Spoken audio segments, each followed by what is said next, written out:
It is October. As crazy as that sounds, and I'm curious, when was the last time you looked at the goals you set at the beginning of the year? Have you looked at them yet, or are they collecting dust somewhere, or worse, did you even write them down? Well, let's talk about that a little bit today. Thomas Joyner with Business on Purpose here. Thanks so much for joining.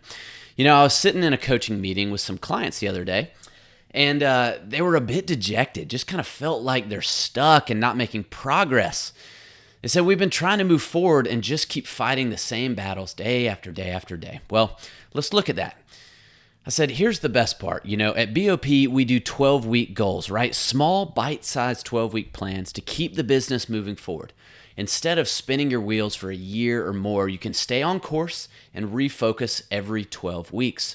So here's what we did. We pulled up their 12-week plan, looked at their 3 goals that were written down with a minimum of 10 action steps to accomplish each one. And as we walked down their list of goals, they actually realized that they'd made a ton of progress. They were over 50% of the way there for every single one of their goals. Honestly, all they had to do was refocus and realize that they were not, in fact, stuck and recommit to the action items they'd written down. They left the office the other day realizing that they were doing the things that mattered, right? The things that they wrote down and actually wanted to accomplish. They were held accountable to a plan and were able to continue checking things off as they moved towards 3 goals that would transform their business by the end of the year. So, let's get back to you here for a second. What goals did you write down? Where are they located? How do you track them? Or have you tracked them this year? And if not, why not?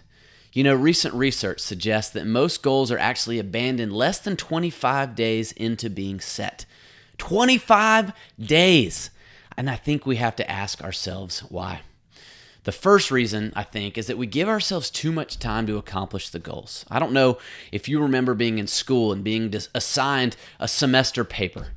You starting that thing week 1? Heck no, it's so far out. I got plenty of time to get to that. So you put it on the shelf until it's pressing, until it's urgent, and it collects dust. Until you realize that I've got to get to work.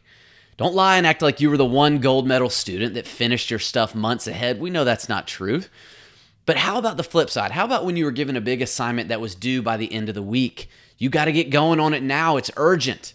To get it finished, I can't just set it on the shelf, but it has to move forward step by step by step until it's done on time. Goals are no different. We give ourselves too much time to get the work done and either forget about it or put it off until it becomes urgent. And that's why we use 12-week plans. It keeps goals constantly in front of us so we never cease to move the ball down the field. Second reason, I think, is that some goals need to be broken down into smaller, bite-sized chunks. Doubling sales is difficult, and it can feel overwhelming, so why not figure out some intermediate goals and metrics to incrementally push towards that instead of making this one giant, massive leap?